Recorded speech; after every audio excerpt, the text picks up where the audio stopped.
Hallelujah. प्रभु का धन्यवाद करते हैं आज के सुंदर समय के लिए जो प्रभु के अनुग्रह के द्वारा हम सबको मिला, और मैं कहूँ तो विशेष मुझे मिला।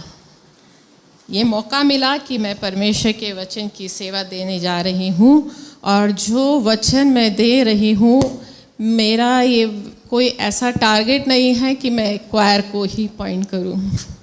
मेरे लिए मेरी कोई किसी से पर्सनल कोई वो नहीं है, मगर अभी बीते दिनों जब मैं वचन पढ़ रही थी, वचन पढ़ते पढ़ते जब मैंने इतिहास की किताब पढ़ी, और इतिहास की किताब को जब मैंने पढ़ना शुरू किया तब मुझे पता चला क्वायर के विषय में। अक्सर चाहे वो हमारे चर्च की क्वायर हो या किसी भी चर्च की क्वायर हो, ये क्वायर का विषय हर एक चर्च में एक बहुत ही क्रिटिकल विषय होता है, क्योंकि इस क्वायर में बहुत ज़्यादा कंपटीशन होता है, बहुत ज़्यादा मतभेद होते हैं, और बहुत सारी बातें क्वायर में मिलती है। बहुत ज़्यादा पॉलिटिक्स होती है क्वायर में। जो आज मेरा जो विषय है, मैं ये किसी भी, चाहे वो मेरी क्वायर के ही लोग हो, मैं किसी भी व्यक्ति विशेष को कोई पॉइंट आउट नहीं कर रही हूँ, मगर जो कुछ भी मैंने वचन से सीखा, इनफैक्ट मैं बोलूँ कि परमेश्वर का आत्मा जो मुझे सिखाता गया वो मैं परमेश्वर के द्वारा सीखती गई, और आज मुझे ये मौका मिला कि मैं इस विषय को आप लोगों के सामने रखूं। अच्छा है कि आप और तमाम लोग इस विषय के द्वारा आशीष पाएं। हालेलुया। क्वायर के विषय में जब हम परमेश्वर का वचन पढ़ते हैं, यूहन्ना की किताब और उसका 4 अध्याय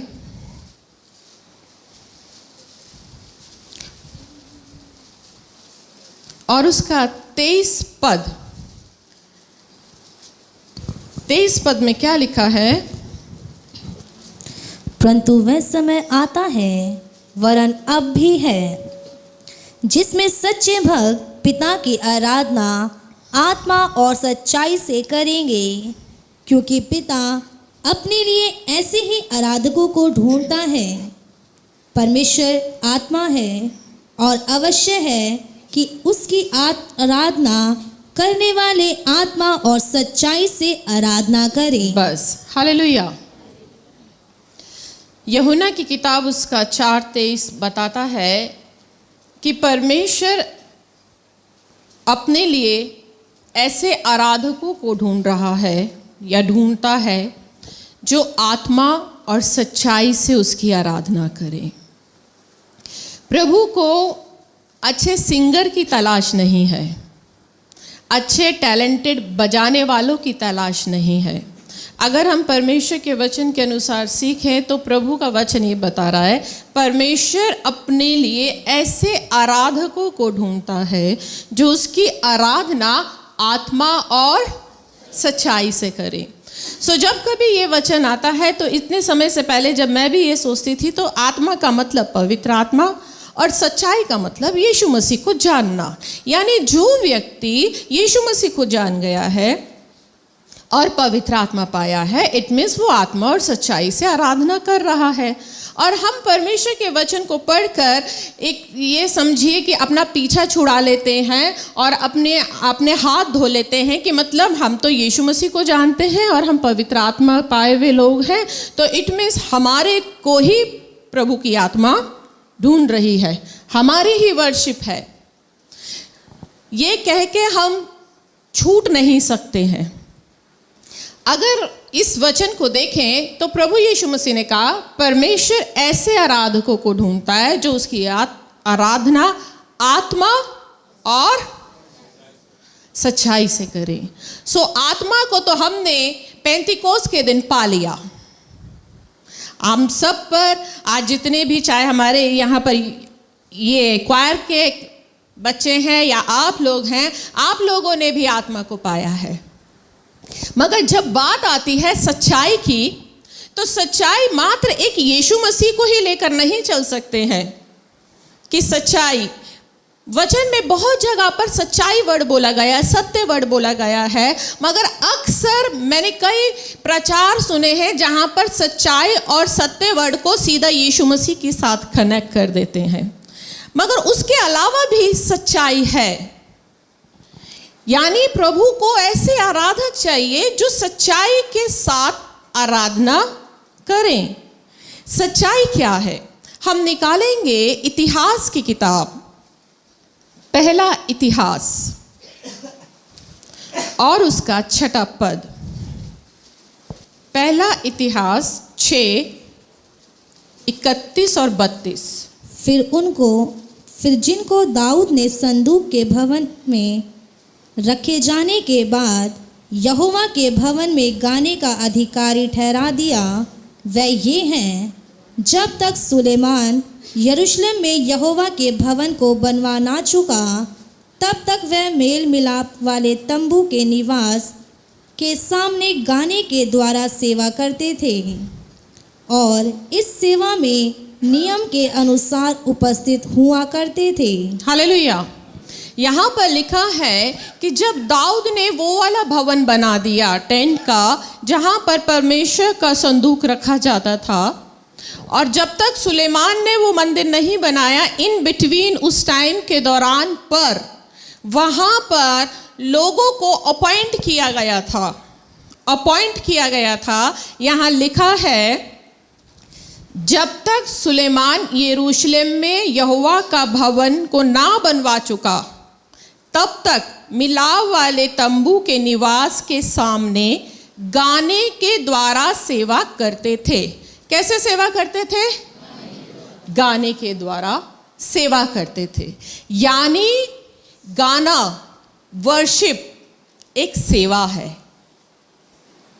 आज जो आपको मौका मिला है कि आप क्वायर में गा रहे हैं, आप क्वायर में चुने गए हैं, आप जो क्वायर में खड़े होकर आपको आज परमेश्वर ने ये मौका दिया है, आप ये नहीं सोच सकते कि मैं बहुत अच्छा सिंगर हूँ, या मुझे बजाना बहुत अच्छा आता है, या मैं अपने क्वायर डायरेक्टर या पास्टर का बहुत प्रिय हूँ इसलिए गा रहा हूँ। बल्कि वचन के अनुसार वचन ये बताता है गाने के द्वारा सेवा। और भाग्यशाली है ये लोग, भाग्यशाली है वो व्यक्ति जिसे वो मौका मिलता है कि उसे परमेश्वर की क्वायर में, चर्च की क्वायर में गाने का मौका मिल रहा है। उस समय दाऊद ने भी अपने चर्च में, यानी उस तंबू के सामने लोगों को अपॉइंट किया था कि तुम गाने के द्वारा परमेश्वर की सेवा करो। मगर अफसोस की बात है, आज सेवा सिर्फ समझा जाता है कि जब माइक पकड़कर हमें प्रचार करने का मौका मिलेगा, या हम सेवा को तब समझेंगे जब पूरा माइक हमारे हाथ में आ जाएगा, हम उसे सेवा समझते हैं। मगर गाने के द्वारा सेवा एक बहुत बड़ी बात है। चर्च की क्वायर, चाहे वो किसी भी चर्च की क्वायर हो, परमेश्वर की उपस्थिति को लेकर आने के लिए एक बहुत बड़ा द्वार होती है। ये वो सर्विस होती है जहां पर परमेश्वर के लिए रेड कारपेट बिछाया जाता है। ये वो सर्विस होती है, ये वो सेवा है जहां परमेश्वर, जो करूबों पर विराजमान परमेश्वर है, वो अपना सिंहासन छोड़कर मात्र मनुष्य जब यहाँ पर पृथ्वी पर परमेश्वर की आराधना करते हैं, तब परमेश्वर अपना सिंहासन इनके बीच में लगाता है। आराधना एक बहुत बड़ी, यानी चर्च के क्वायर जब आराधना करती है, ये एक सेवा है।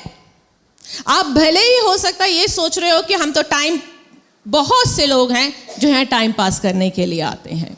बहुत से लोग होते हैं जिन्हें बस अच्छा लगता है कि हमें गाना है, बजाना है, वो इसलिए आ रहे हैं।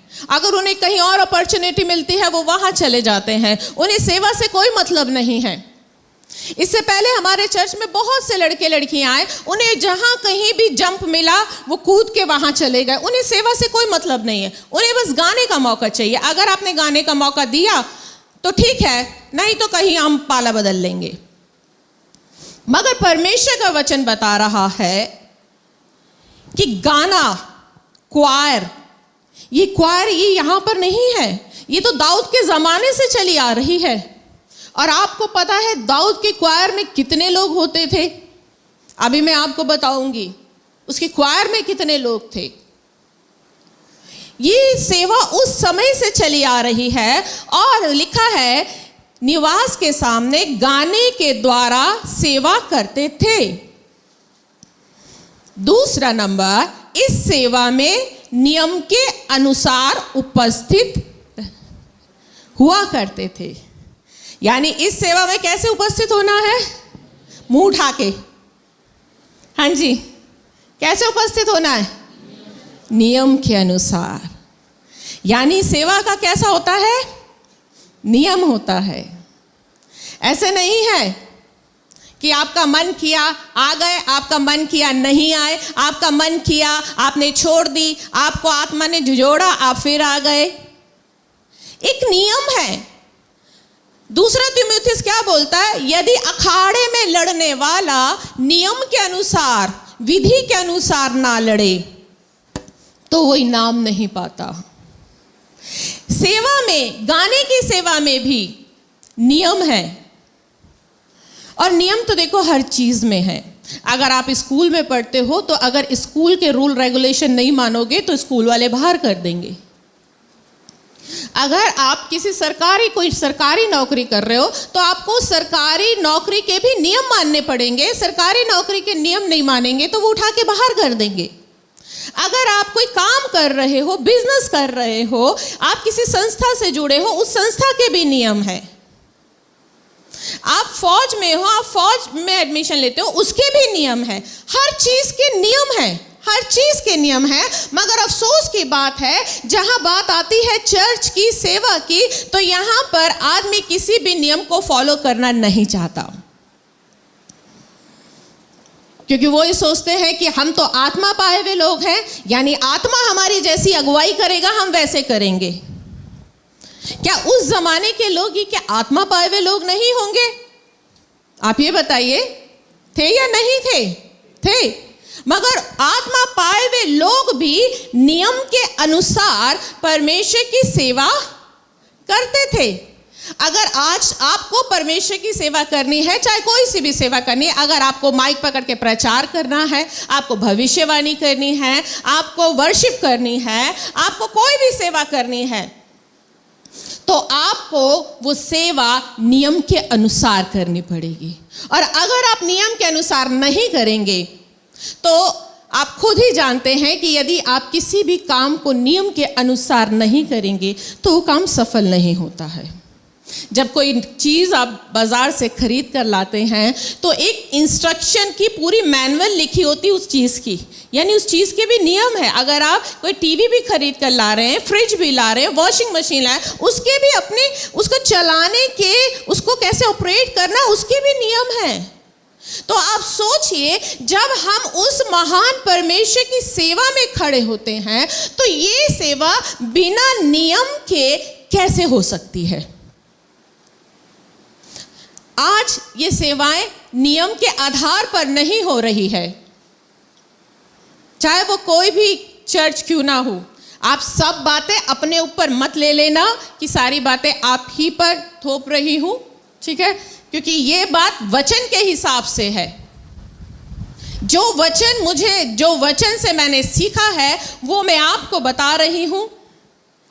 आज कोई भी चर्च क्यों ना हो, आज बहुत ही अफसोस की बात है कि चर्चों में, क्वायर में, खासकर क्वायर में इतनी ज़्यादा पॉलिटिक्स है, इतनी ज़्यादा एक दूसरे को नीचा दिखाना, अपने आप को ऊंचा दिखाना, दूसरे से लड़ना, मुंह बनाना, बुरा मानना, माइक ना मिले तो बुरा मानो, माइक ज़्यादा मिल गया तो बुरा मानना है, पूछा नहीं तो बुरा मानना है। आज क्वायर में कहीं पर भी, किसी भी चर्च में नियम नहीं है। काश कि वो नियम जो परमेश्वर के वचन के अनुसार है, अगर आज की कलीसियाएं उन नियमों को फॉलो कर लें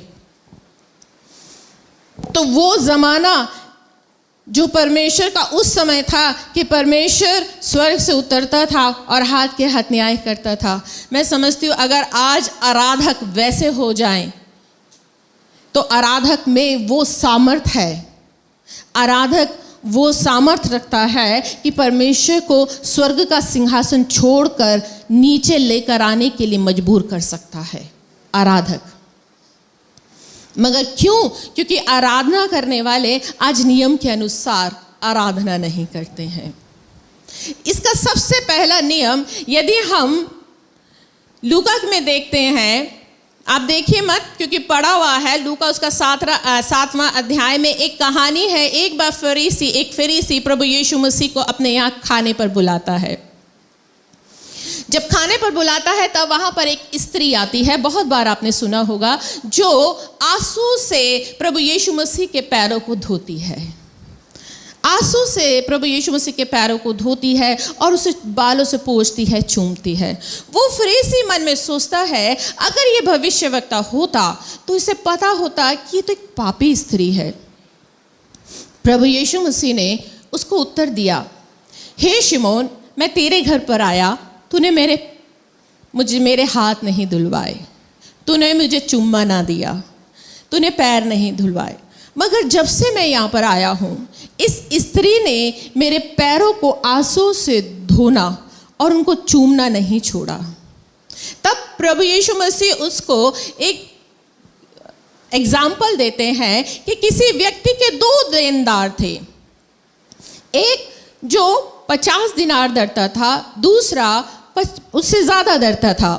तो किसने, और उनके पास पाटने को यानी उनके पास में देने को कुछ भी ना था, जो स्वामी था उसने उन दोनों के कर्ज को माफ़ कर दिया।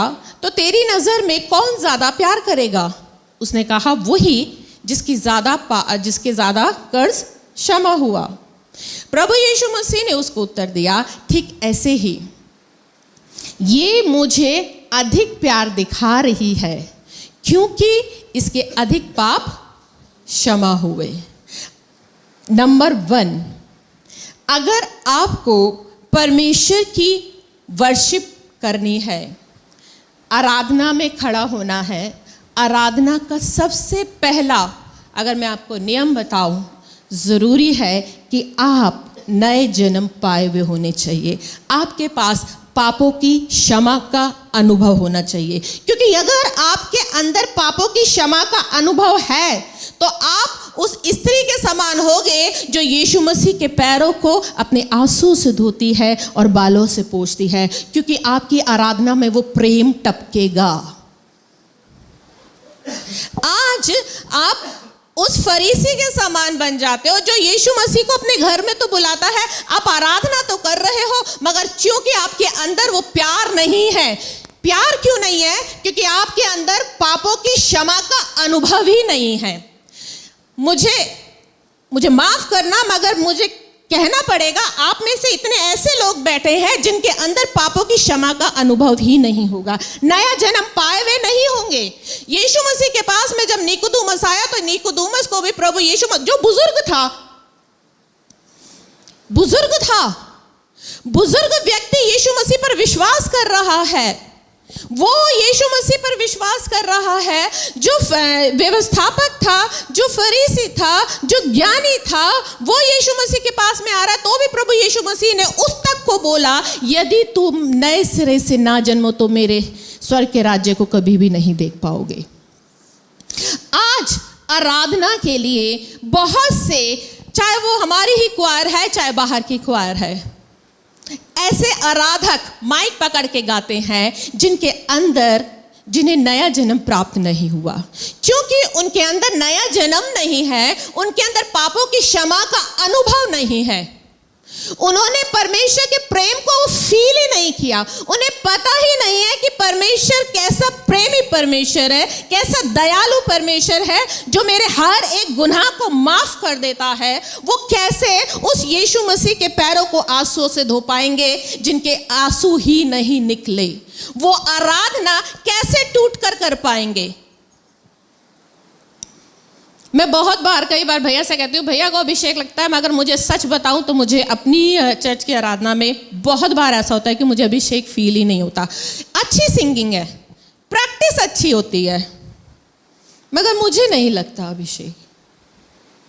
अच्छे सिंगर है, आप गाते अच्छा हैं, बहुत कम होता है, मेरे लिए रेयर होता है जब मुझे अभिषेक फील होता है। मैं थोड़ी सख्त हूँ,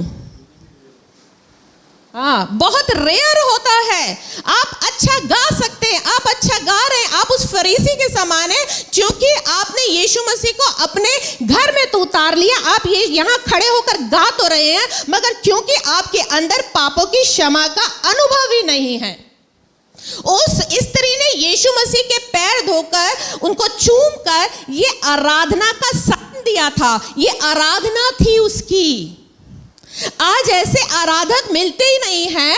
आज क्योंकि हम अच्छा गाते हैं, हम बजाते हैं, हमें मौका मिलना चाहिए, हम क्वायर की जान है, शान है, ये सोचकर अगर आप गा रहे हैं, आपके गाने मधुर हो सकते, मीठे हो सकते, म्यूजिक अच्छा हो सकता है, मगर अफसोस क्योंकि उसमें प्रेम नहीं है।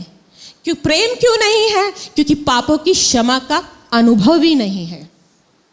आप वहां से गुजरे ही नहीं हो कि मेरे किन किन पापों को यीशु मसीह ने माफ किया है, मैं कैसा था, कैसी थी, क्या गलतियां थी, वो अभी तक हम उस फेज से नहीं गुजरे हैं। और जब तक हम उस फेज से नहीं गुजरते, हमारे जीवन में परमेश्वर की वो प्रेजेंस, वो गाने के द्वारा वो अभिषेक, क्योंकि वो प्रेम नहीं बहा, वो आंसू नहीं बहे, वो चूमना नहीं हुआ, तो यीशु मसीह कैसे खुश हो सकता है, कैसे प्रसन्न हो सकता है? मैं तमाम अपने क्वायर के बच्चों से यही कहूंगी, आपके जीवन में अगर पापों की क्षमा का अनुभव नहीं है, आप प्रभु से मांगो। नया जन्म नहीं है, चाहे आप कलीसिया के भी हो, अगर आपके अंदर नया जन्म का अनुभव नहीं है, आप प्रभु से मांगो। प्रभु ने कहा तुम मांगते नहीं हो इसलिए तुम पाते नहीं हो। आपको बस चर्च आना अच्छा लग रहा है, आपको गाना गाना अच्छा लग रहा है, आप इसलिए चर्च आ रहे हैं। आपको इसलिए अच्छा लग रहा है, आप प्रार्थना करते हो, आपकी प्रार्थनाएं सुनी जाते, काम धंधे खुल गए, चंगाई मिल गई, भूत भाग गया, इसलिए चर्च आना अच्छा लग रहा है। यीशु मसीह एटीएम मशीन नहीं है। यीशु मसीह से संबंध जोड़ने के लिए जरूरी है कि आप पापों की क्षमा के अनुभव से गुजरो, बहुत जरूरी है। उससे संबंध जोड़ने के लिए, उसका बेटा बेटी बनने के लिए पापों की क्षमा का अनुभव होना बहुत जरूरी है। यह था नियम नंबर 1। दूसरा नियम आता है, अगर हम निकालें दूसरा इतिहास, उसका 15 और 27। दाऊद और यहोवा की वाचा का संदूक उठाने वाले सब लेविय और गाने वालों के साथ राग उठाने वाले का प्रधान कनन्या। एक मिनट, आराम आराम से पढ़ना। देखो क्या लिखा है, दाऊद और यहोवा की वाचा का संदूक उठाने वाले सब लेविय। यहाँ पर ध्यान दीजिए, दाऊद और यहोवा की वाचा का संदूक उठाने वाले सब लेविये और गाने वालों के साथ राग उठाने वालों का प्रधान कनन्या, ये सब तो सन के कपड़े के बागे पहने हुए थे। हालेलुया। जब दाऊद अबेदोदेन के घर से परमेश्वर की वाचा का संदूक उस तंबू में लेकर जा रहा था, जो तंबू दाऊद ने परमेश्वर के लिए बनवाया था। और ये कहानी आपने कई बार सुनी है कि दाऊद परमेश्वर की उपस्थिति में नाचा। और यहाँ भी सुना है कि कुछ लोग बोलते कि दाऊद परमेश्वर की उपस्थिति में वस्त्र उतार दिए, उसको होश नहीं रहा, पागलों की तरह नाचा। कई बार हमने ये सुना कि दाऊद बेसुध होकर वस्त्र उतार के नाचा। मगर अगर आप यहाँ पर पढ़ो तो यहाँ पर इस आयत को आप ध्यान से एक एक करके पढ़ो। क्या लिखा है? दाऊद, हाँ, दाऊद और यहोवा की वाचा का संदूक उठाने वाले सब लेवी। हाँ, एक मिनट। दाऊद और यहोवा की वाचा का संदूक उठाने वाले सब लेविये। नंबर 2, दाऊद और वाचा का संदूक उठाने वाले सब लेविये और गाने वाले और गाने वालों के साथ राग उठाने वालों का प्रधान कनन्या। और गाने वालों के साथ राग उठाने वाला यानी क्वायर लीडर, क्वायर डायरेक्टर। क्या वे ये सब तो, और ये सब यानी दाऊद भी इंक्लूड है, ये सब तो सन के कपड़े के बागा पहने हुए थे। ये इन सब ने क्या पहना हुआ था? सन के कपड़े का बागा। और दाऊद सन के कपड़े का एपोद पहने हुए था, बागा भी पहने हुए था, एपोद भी पहने हुए था।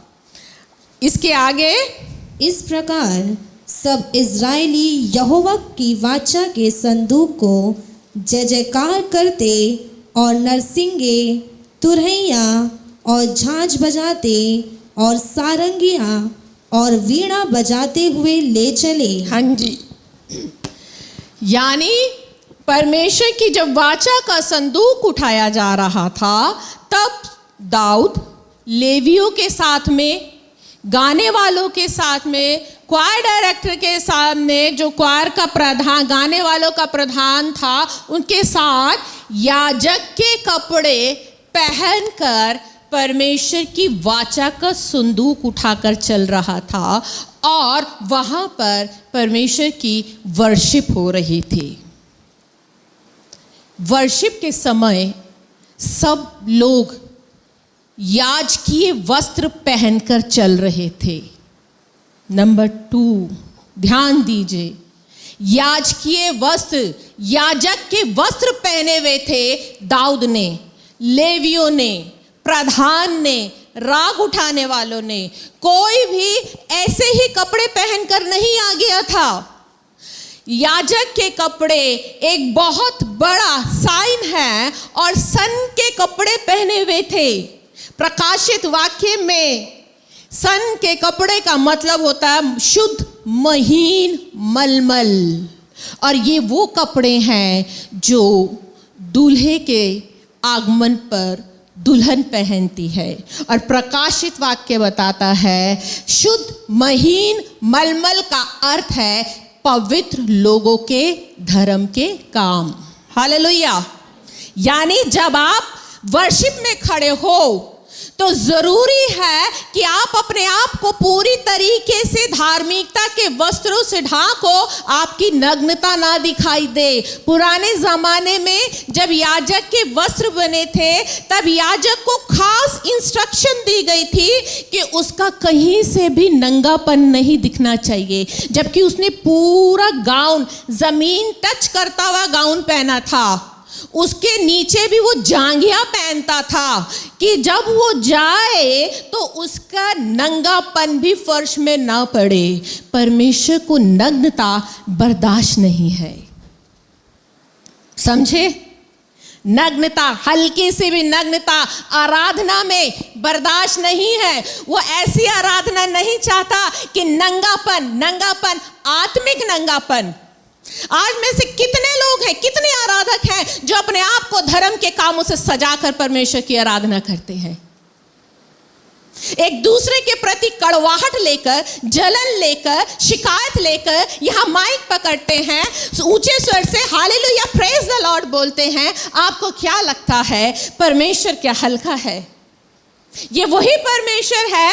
जब परमेश्वर की वाचा का संदूक जा रहा था, वचन बताता है बैलों ने ठोकर खाई, और उज्जा नाम के व्यक्ति ने जैसे ही वाचा का संदूक बैलगाड़ी से गिरने लगा, उज्जा नाम के व्यक्ति ने बस हल्का सा टेक लगाया कि वाचा का संदूक ना गिर जाए, और वो उसी समय मर गया।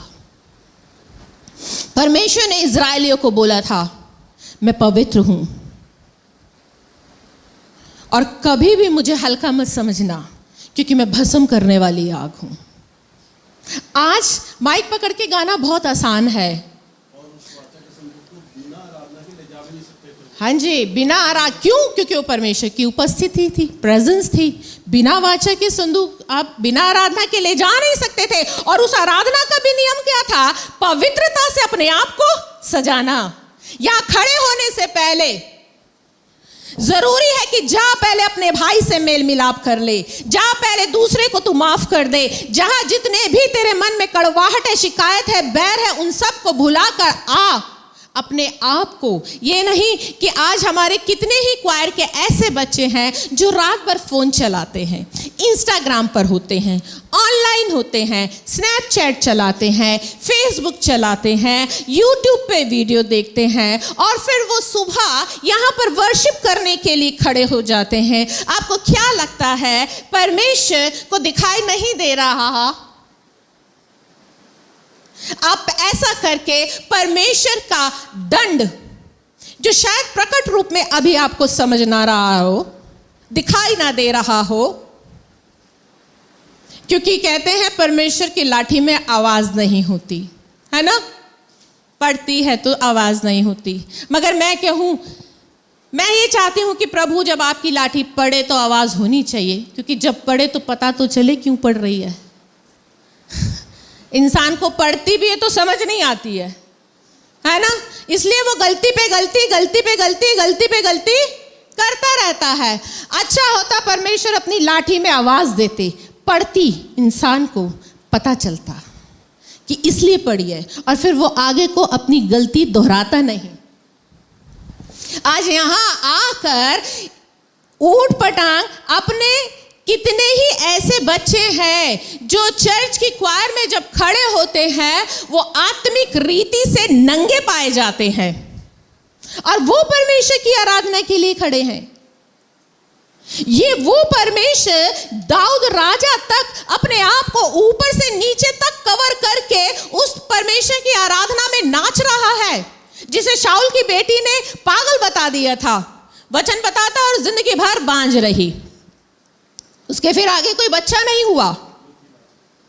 ये होती है लाठी। क्यों? आज हम परमेश्वर की आराधना करते हैं और हम कह देते हैं नहीं नहीं, प्रभु तो मन को देखता है ना, है? प्रभु तो मन को देखता है, प्रभु को बस अभिषेक है, प्रभु बस मन को देखता है। क्योंकि वचन है ना, परमेश्वर तो टूटे पिसे हुए मन की आराधना को ग्रहण करता है। तो हम टूटे पिसे हुए, रोते बिलखते हुए यहाँ आराधना करते हैं और सोचते हैं कि प्रभु ग्रहण कर रहा है। दाऊद ने भी कहा है पवित्रता से शोभायमान होकर उसकी आराधना करें। परमेश्वर की आराधना कैसे करनी है? पवित्रता से शोभायमान, अपने आप को पवित्र, इतना पवित्र बनाओ कि तुम सुंदर दिखने लगो, तुम अलग दिखने लगो, और फिर तुम परमेश्वर की आराधना करो। हम मसीही लोग, हमारा परमेश्वर इतना भयंकर है, ताज्जुब की बात है कि मसीह लोग उस भयानक परमेश्वर से डरते ही नहीं, उसको इतना हल्का ले लिया, 5 रुपए वाली बॉल समझ लिया है। वो जंप करते रहो, खेलते रहो, टाइम पास करो। इतना भयंकर परमेश्वर है वो। उसकी आराधना के लिए, उसकी सेवा के लिए अगर आपको खड़ा होना है तो बहुत ही पवित्रता के साथ होना है। ये नहीं कि रात को आप कुछ भी ऊट पटांग कर रहे हैं और यहाँ आकर आप परमेश्वर की वर्शिप कर रहे हैं। परमेश्वर ने मूसा को कहा था कि इजराइलियों को बोल 3 दिन अपने आप को पवित्र करे और मेरी उपस्थिति उतरेगी। क्यों? और यहाँ पर बिना पवित्र किए हम अपने आप को यहाँ पर आ जाते हैं। आज यही कारण है कि आज वो वाली आराधना, जब शाऊल बंदीगृह में था, वो रात को आराधना कर रहा था और सारे बंधन टूट गए। कैसी आराधना रही होगी वो? आज मक्खी भी नहीं उड़ती है, बंधन तो क्या टूटेंगे? क्यों? क्योंकि ना तो नया जन्म पाया है, ना पापों की क्षमा का अनुभव है, ना ही अपने आप को पवित्रता में होकर यहाँ पर हम खड़ा करते हैं कि हम अपने आप को पवित्र बनाएं उस परमेश्वर के लिए जिसकी उपस्थिति को मुझे नीचे लेकर आना है। आप वो लोग हैं जो परमेश्वर के वाचा के संदूक को कैरी करते हैं। आराधक वो लोग होते हैं जो परमेश्वर की वाचा के संदूक को कैरी करने वाले लोग हैं, जो इस जगह से उस जगह ऊपर से लेकर आने वाले लोग हैं। तो क्या वो ऐसे ही लोग होने चाहिए? आप मुझे बताइए। परमेश्वर की आराधना बहुत ही गंभीरता के साथ, पवित्रता के साथ होनी चाहिए। तीसरा नियम, पहला इतिहास 25:5-7। परमेश्वर की प्रतिज्ञानुकूल जो उसका नाम बढ़ाने की थी, ये सब हेमान के पुत्र थे जो राजा का दर्शी था, क्योंकि परमेश्वर ने हेमान को 14 बेटे और 3 बेटियां दी थी। ये सब यहोवा के भवन में गाने के लिए अपने अपने पिता के अधीन रहकर परमेश्वर के भवन की सेवा में झांझ, सारंगी और वीणा बजाते थे। आसाप, यदूतून और हेमान राजा के अधीन रहते थे। इन सबों की गिनती भाइयों समेत जो यहोवा के गीत सीखे हुए और सब प्रकार से निपुण थे 288 थी। हाँ जी, कितनी क्वायर थी ये? उस क्वायर डायरेक्टर तो बाल नोच के रखता होगा। या छोटी सी क्वायर है, मैं ही क्वायर डायरेक्टर भाग गए परेशान होकर। तो सोचो 288 लोग, है ना, कितनी बड़ी क्वायर थी। और ये लोग नियम के अनुसार थे। और दूसरा जो थर्ड कारण है, आप पढ़े यहाँ पर क्या लिखा है, ये सब छठा, ये सब यहोवा के भवन में गाने के लिए, क्या लिखा है? यहोवा के भवन में गाने के लिए, आगे पढ़ो, अपने अपने पिता के अधीन रह, हाँ, गाने के लिए अपने अपने पिता के अधीन रहकर। किस लिए अधीनता थी? अधीन किस लिए थे? गाने के लिए। वाह, यहां गाने के लिए अधीन रहा जा रहा है, वर्शिप करने के लिए। उन्हें पता था कि वर्शिप का नियम है, हमें अपने पिता के अधीन रहना है। क्वायर डायरेक्टर, ये वो क्वायर डायरेक्टर है ना, और ये लोग राजा के अधीन थे। आगे क्या लिखा है? आसाप, यदूतून, हेमान राजा के अधीन थे। और ये लोग किसके अधीन थे? राजा के अधीन थे। वचन बोलता है कोई भी अधिकार, क्या ले आए वचन, क्या है वो? कोई भी, हर एक अधिकार ऊपर से आता है। हेमान, यदूतून क्या थे? राजा के अधीन थे। और इनके बच्चे गाने के लिए, वर्शिप करने के लिए इनके अधीन थे, क्योंकि इन्हें नियम पता था। परमेश्वर की भवन में यदि मुझे वर्शिप करनी है, मुझे गाने की सेवा देनी है, तो मुझे अधीन होना पड़ेगा। और यही सबसे बड़ा पॉइंट है जहां हम मार खा जाते हैं, क्योंकि अधीनता हमें मंजूर नहीं, किसी की भी, चाहे वो हमारे शारीरिक माता पिता हो, चाहे आत्मिक माता पिता हो। अधीनता तो हम किसी की बर्दाश्त करते नहीं, सुनने की आदत ही नहीं है ना। और ऊपर से आगे वचन क्या बोलता है कि ये सब लोग गिनती, इन सबों की गिनती भाइयों समेत जो यहोवा के गीत सीखे हुए थे, सब प्रकार से निपुण थे। इंग्लिश की बाइबल बोलती है वेल ट्रेन्ड थे, निपुण थे। ऐसे ही नहीं थे, मुंह उठा के गा नहीं रहे। आपको शायद मेरे बात कड़वी लग जाए क्वायर के बच्चों को, आप में सुर नहीं है, आप में ताल नहीं है, आप अच्छा गा भी नहीं सकते हो, तो भी आपको ये मौका मिला है कि आप यहाँ आके गा रहे हो। मगर प्रभु को कैसी आराधना चाहिए होती है? वेल ट्रेन्ड, निपुण। आप ये कहकर आप पीछा छुड़ा सकते हो कि परमेश्वर तो मन को देखता है। आप किसी के घर में खाने पर जाओ, या आप कभी बड़े भैया को खाने पर बुलाओ, और आप बेस्वाद, आधा कच्चा, नमक मिर्च उल्टी सीधी डालकर ज़रा बड़े भैया को परोसना और कहना, भैया हमने बहुत मन से ये खाना आपके लिए बनाया है, खाएंगे भैया? शायद आपका मुंह देख के चुप हो जाए, वो भूखे पेट उठ जाएंगे, खाना नहीं खाएंगे। आज कुछ ऐसी ही आराधना हम परमेश्वर को देते हैं, कच्ची पक्की ऐसी ही आराधना, और वो भूखा रह जाता है। और हम बहाना दे देते हैं, प्रभु हमने दिल से आराधना करी है तेरी, प्रभु हमने बड़े दिल से पुकारा है। अरे अपने पति को ज़रा दिल से कच्चा पक्का खाना बना के तो दिखाओ, जो खा ले वो आपका पति। आपको इतनी सुनाएगा ना, है आप अगले दिन अपने मायके में बैठे हुए होंगे कच्चा पक्का खाना खा के। उस परमेश्वर के पास में हम एक्सक्यूज देते हैं, प्रभु हमने दिल से आराधना करी, मुझे गाना नहीं आता, बजाना नहीं आता। आज कितने ऐसे लड़के लड़कियां हैं अपने लवर के लिए, अपने बॉयफ्रेंड के लिए चिकन नहीं आता सीख रहे हैं। क्यों? मेरे लवर को शादी के बाद में चिकन बना कर देना है, मेरे ससुराल में ऐसा खाना बनता है, मुझे वो सीखना है। आपको उस ससुराल की चिंता है, वो आपका प्रेमी जिसे सिर्फ और सिर्फ आराधना पसंद है, वो आपसे सीखी नहीं जाती है, उसके लिए आप एक्सक्यूज दे देते हो। वो तो दिल को देखता है, सच्चा पश्चाताप को देखता है।